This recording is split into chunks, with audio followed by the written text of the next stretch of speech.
जोजो किड्स। नादान हिरन। एक हिरन था जो खूब घास खाता, लेकिन उसकी एक बड़ी बुरी आदत थी कि वह घास खाते वक्त पूरी घास को जड़ से बाहर निकाल देता। यह बात बाकी हिरन उसे समझाते। ये क्या कर रहे हो? कैसे घास खा रहे हो? पूरी जड़ से बाहर निकाल दी। ये गलत है। तुम चुप रहो। मुझे मत समझाओ। मैं जैसे चाहूँ वैसे अपनी घास खा सकता हूँ। मैं तुम्हें समझाना चाहता हूँ, अगर तुम ऐसे घास खराब करोगे तो इस घास को उगने में बहुत समय लगेगा। तुम्हें समझना होगा कि इस जड़ से नहीं निकालनी चाहिए। क्यों नहीं निकालनी चाहिए? तुम अपनी घास खाओ, मुझे परेशान मत करो। मगर हिरन कभी किसी की बात नहीं मानता। एक दिन शेर ने उसे घास खाते देखा तो हिरन शेर के डर से इधर उधर भागने लगा और बड़ी दूर तक भागता रहा। बहुत ज्यादा भागने के बाद उसे एक बड़ा सा झाड़ दिखाई दिया और वह उस झाड़ के पीछे जाकर छुप गया। हो, हो, हो। बेचारा हिरन बुरी तरह से थक चुका था। हो, हो, हो। वहीं पास में दूसरा हिरन घास खा रहा था। तुम्हें क्या हुआ? तुम यहाँ कैसे और यूं भागते हुए क्यों आ रहे हो? क्या बात है? वो शेर मेरा पीछा कर रहा था। बहुत मुश्किल से जान बचाकर यहाँ पहुँचा हूँ। अरे रास्ते में कहीं छुपने की जगह ही नहीं थी। सारी घास तो तुमने जड़ से निकाल बाहर फेंक दी। हाँ, तुम ठीक कहते थे। आज के बाद इस बात का ध्यान रखूंगा। मुझे माफ करो। और इस तरह हिरन को अपनी नादानी समझ आई और दोबारा उसने ऐसी गलती नहीं की। बारिश और बिल्ली। एक दिन बिल्ली मोर को नाचते हुए देखती है। बड़ा मन कर रहा है भीगने का। ये मोर कितना सुंदर है और नाचते हुए तो और भी सुंदर लगता है। काश मैं भी इसकी तरह नाच पाती, बारिश का मजा ले सकती। बिल्ली जिस पेड़ के नीचे बैठी थी उसी पेड़ के ऊपर एक कौआ बैठा था। क्या हो गया? क्या सोच रही हो बिल्ली मौसी? कुछ नहीं, बारिश का मजा लेना चाहती हूँ, पर क्या करूँ, खाली पेट तो कोई मजा नहीं। अरे इतना उदास क्यों होती हो? आओ मेरे पास आओ। इस पेड़ पर बड़े स्वादिष्ट बेर लगे हैं। आओ मैं तुम्हें तोड़ कर खिलाता हूँ। अरे वाह! बिल्ली झट से पेड़ पर चढ़ गई। अरे ये तो बहुत अच्छा उपाय है। कौवे ने बिल्ली के लिए खूब सारे बेर तोड़े और दोनों ने मिलकर बेर को खाया। अब कैसा लग रहा है बिल्ली मौसी? हाँ, अब अच्छा लग रहा है। बारिश हो रही है और पेट भी भरा हुआ है। मोर भी लगता है नाचते नाचते थक गया और हम खाते खाते हो हो। हमें हर चीज में मजा आता है जब हम एक साथ अपनों के साथ रहते हैं। भेड़िया और शेर। चालाक भेड़िया अपनी चालाकियों के कारण जंगल में बहुत बदनाम हो चुका था।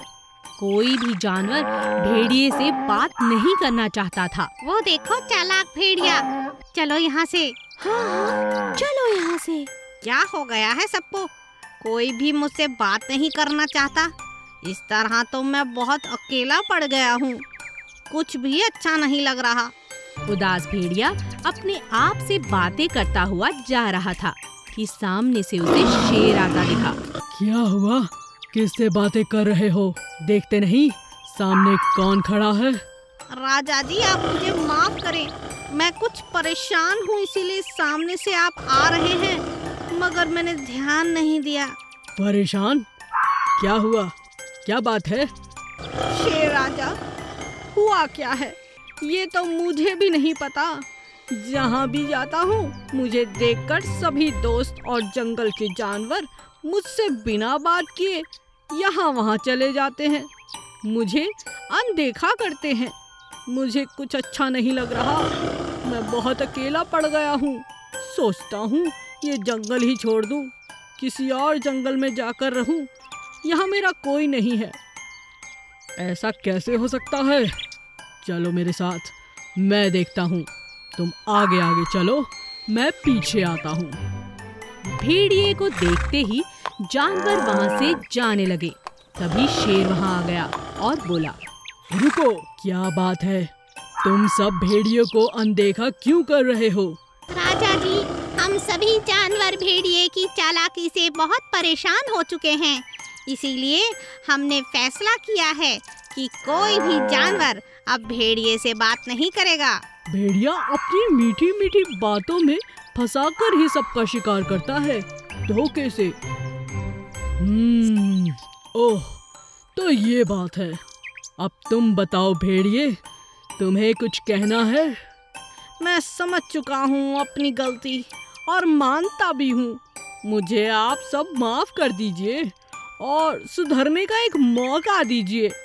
मैं अब कभी किसी को धोखे से नहीं खाऊंगा, ये वादा करता हूँ। मगर मुझे ऐसे अकेला मत छोड़िए, मुझे जरा भी अच्छा नहीं लगता। मुझे लगता है आप सबको इसे एक मौका देना चाहिए। जी राजा जी। और इस तरह सभी जानवरों ने भेड़िए को सुधरने का एक मौका दिया। बिल्ली और हाथी। अप्पू हाथी एक दिन आराम से पेड़ के नीचे बैठा था और गाना गुनगुना रहा था। मैं हूँ हाथी, सबका हूँ साथी, मस्त है मेरी चाल, सब रखो अपना ख्याल। मैं हूँ हाथी, सबका साथी। मोना बिल्ली वहीं पेड़ पर बैठी सुस्ता रही थी। जब उसने अप्पू को गाना गाते हुए सुना, उसने अप्पू से पूछा, क्या बात है अप्पू, आज बड़े खुश हो, गाना भी गा रहे हो, कोई खास बात है क्या? नहीं नहीं मोना बिल्ली, ऐसी तो कोई बात नहीं। मैं तो हमेशा ही खुश रहता हूँ और गाना गाना तो मुझे बहुत पसंद है। अच्छा, सच में? ये तो बहुत अच्छी बात है। तुम मुझे गाना सिखाओगे? मुझे भी गाना गाना बहुत पसंद है। मेरा गाना गाने का बहुत मन करता है, मगर मुझे गाना गाना नहीं आता। हाथी यह सोचकर बहुत खुश हो गया कि बिल्ली उससे गाना सीखना चाहती है। क्या तुम सच में गाना मुझसे सीखना चाहती हो? तुम्हें मेरा गाना अच्छा लगा? हाँ हाँ हाथी, मैं सच कह रही हूँ, मुझे तुम्हारा गाना बहुत पसंद आया। क्यों नहीं, क्यों नहीं, मुझे तुम्हें सिखाकर बहुत खुशी मिलेगी। हम दोनों रोज मजे से गाना गुनगुनाएंगे। हाँ, ये ठीक रहेगा। हाथी रोज बिल्ली को गाना सिखाने लगा। एक दिन जब राजा शेर ने दोनों को गाते हुए सुना, वो बहुत खुश हो गया। मैं हूँ हाथी, सबका साथी। मैं हूँ बिल्ली, सबकी सहेली। राजा यह देखकर हैरान था। अरे वाह, इतना सुंदर गाना गाते हो तुम दोनों बहुत खुश भी हो। मैं भी तुम्हारी खुशी में शरीक होना चाहता हूँ। मैं सभी जानवरों को यही समझाता हूँ कि आपस में मिलकर खुश होकर रहना चाहिए। राजा शेर ने खुश होकर दोनों को इनाम दिया। आज से तुम दोनों मेरे पास आकर गाना सुनाओगे। हमें बहुत खुशी होगी राजा जी। हाँ हाँ, क्यों नहीं। और इस तरह हाथी और बिल्ली को रोज राजा को एक गाना सुनाना होता, जिसकी वो खूब तैयारी भी करते थे और खुश रहते थे। गौरैया और हाथी। एक जंगल में अप्पू नाम का बड़ा सा हाथी रहता था। वो बहुत शैतान था और गुस्से वाला भी। एक दिन गुस्से में आकर अप्पू ने जंगल में चलते चलते 4-5 पेड़ तोड़ दिए। उन्हीं में से एक पेड़ पर गोरैया अपने अंडों के साथ रहती थी। जब पेड़ गिरा तब गोरैया का घोंसला, जो अंडों से भरा पड़ा था, नीचे गिरकर चूर चूर हो गया। अपने अंडों को टूटा देख गोरैया बोली, यह अप्पू हाथी अपने आप को समझता क्या है? गुस्से में इसने मेरे सारे अंडों को मार डाला। मैं इसे कभी माफ नहीं करूंगी। पूरा जंगल इससे परेशान है, मगर इसके गुस्से के डर से कोई इससे कुछ नहीं कहता। मगर मैं चुप नहीं रहूंगी।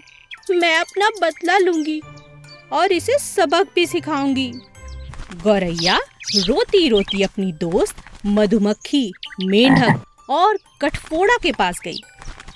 गोरैया के दोस्तों ने उसे दिलासा दिया और कहा कि वह सब मिलकर अप्पू से बदला लेने में उसकी मदद करेंगे। सभी मित्रों ने मिलकर एक योजना बनाई। मौका पाकर एक दिन वे सब हाथी के पास जाते हैं।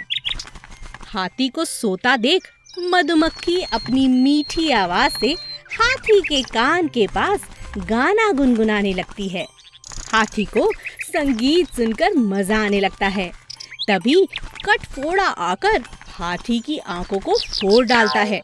अप्पू दर्द से चिल्लाने लगता है, बचाओ बचाओ, ये मेरी आंखों में जलन क्यों है?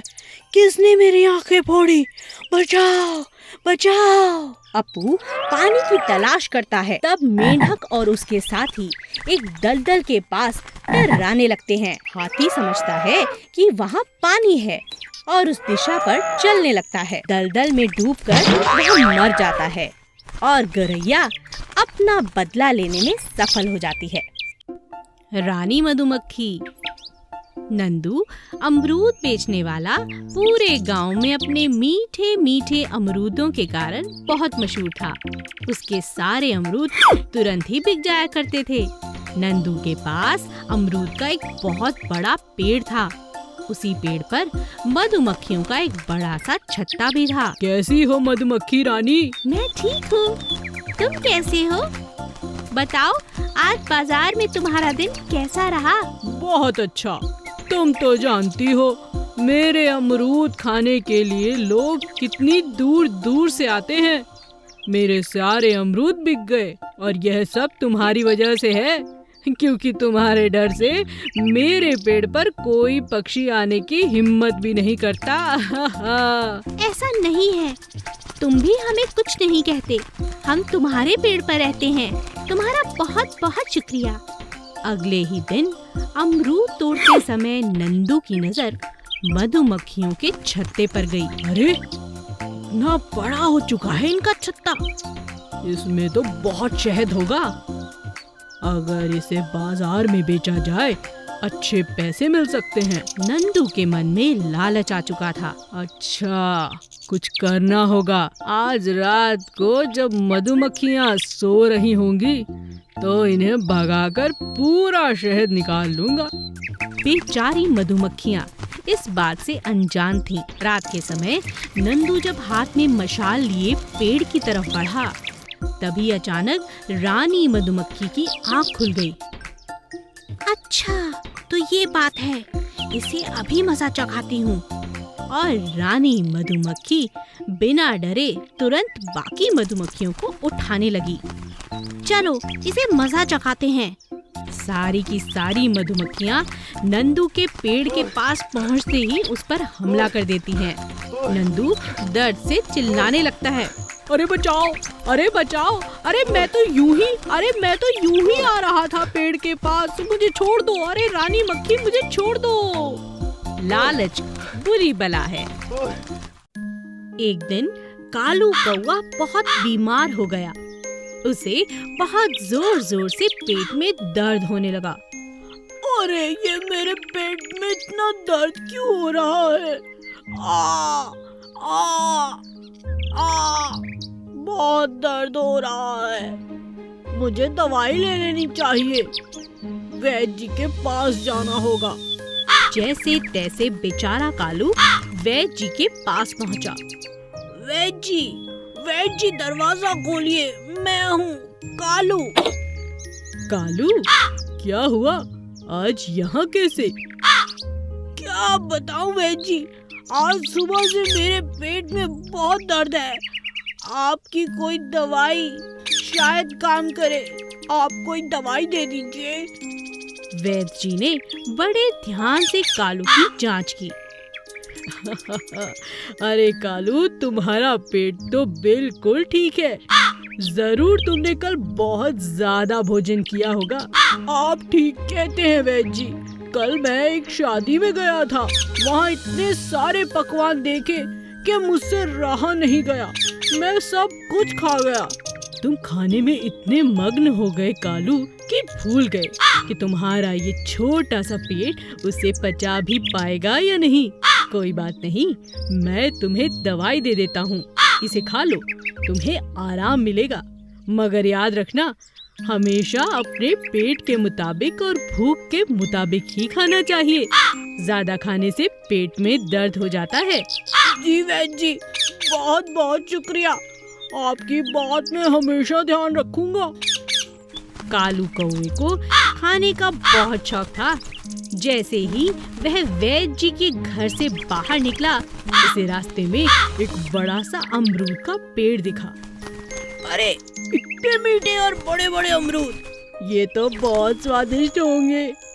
कालू अमरूद खाने ही वाला था, तभी उसे वैद्य जी की बात याद आ गई। अरे नहीं नहीं, मुझे अपनी इसी आदत को अब बदलना होगा।